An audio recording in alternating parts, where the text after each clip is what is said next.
ఇప్పటికీ ఉమ్మడి ఆంధ్రప్రదేశ్ చరిత్రలో ఇరిగేషన్ రంగంలో ఛాంపియన్ ఎవరైనా ఉన్నారు అంటే అది కేవలం ఒక్క వైఎస్ రాజశేఖర రెడ్డికి మాత్రమే దక్కుతుంది తప్ప ఇంకెవ్వరికి దక్కదు.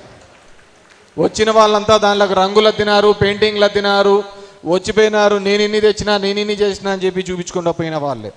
మొన్న కూడా చంద్రబాబు నాయుడిని చూసాం, వచ్చి నేనే ఇదంతా చేశాను 74 టీఎంసీలు అని చెప్పేసి. అలాంటి ఈ రాయలసీమ ప్రాంతంలో, ఈ గ్రేటర్ రాయలసీమ ప్రాంతంలో ఏ సమస్య వచ్చినా, ఏ ఇబ్బంది వచ్చినా కానీ ఈ ప్రాంతానికి ముందుండాల్సిన, ఫైట్ చేయాల్సినటువంటి నాయకులు ఈ మధ్య జరుగుతున్న అన్యాయాన్ని సరిగ్గా ప్రశ్నించలేకపోతున్నామనే ఒక ఆవేదన కూడా మనందరిలోనూ ఉంది. ఎందుకంటే ఇంతకుముందు రంగయ్యన్న చెప్పినట్టుగా మన ప్రాంతానికి వచ్చిన ఎయిమ్స్ హాస్పిటల్ కటిగా ఇక్కడ ఈ ఉన్న దానిలోనే పేదరికం ఎక్కువగా ఉన్న జిల్లా. ఈ జిల్లాకు వచ్చిన ఎయిమ్స్ ఆసుపత్రిని కూడా తీసుకొని పోయి అమరావతిలో పెట్టి, గుంటూరులో తీసుకుపోయి పెట్టి,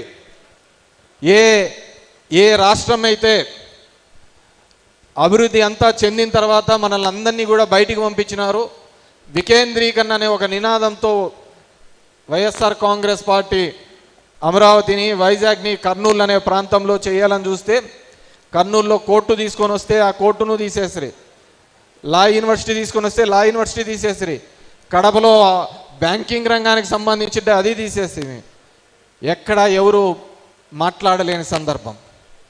కర్నూలులో రాయలసీమ లిఫ్ట్ ఇరిగేషన్ ప్రాజెక్టు తీసుకొని వస్తే దాన్ని నిలిపేసిన సందర్భంలో కూడా మాట్లాడాను సార్.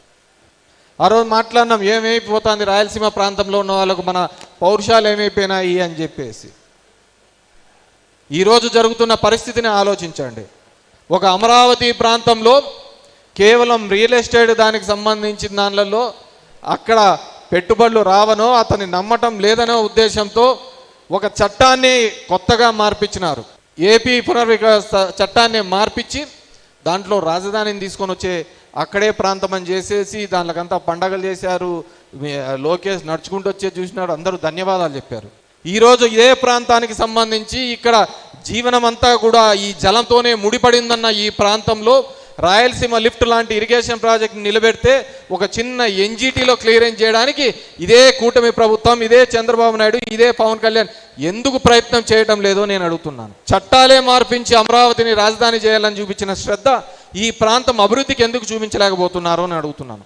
ఈ ప్రాంతం యొక్క సస్యశ్యామలం కావడానికి ఇప్పటికీ మేము ఈ డిసెంబరు, జనవరి అయితేనే ఎప్పుడు నీళ్ళు వస్తాయా అని చెప్పేసి పిఏబిఆర్ రైట్ కెనాల్ గట్టుల మీద తిరుగుతున్న పరిస్థితి. ఎవరికి వాళ్ళు రైతులు నీళ్ళు ఎప్పుడు వస్తాయో రావో అని గట్లు తెంచుకున్న పరిస్థితి. అది ఎమ్మెల్యే అయినా కాకపోయినా ఒక ప్రజాప్రతినిధిగా జీవనం ఉన్నాక రైతులతో తిరగాల్సిన అంత కష్టకాలం వచ్చిన పరిస్థితి. ఎప్పుడు ఏమొస్తాయో తెలియని పరిస్థితి, ఇబ్బందులలో ఉంటున్నాం.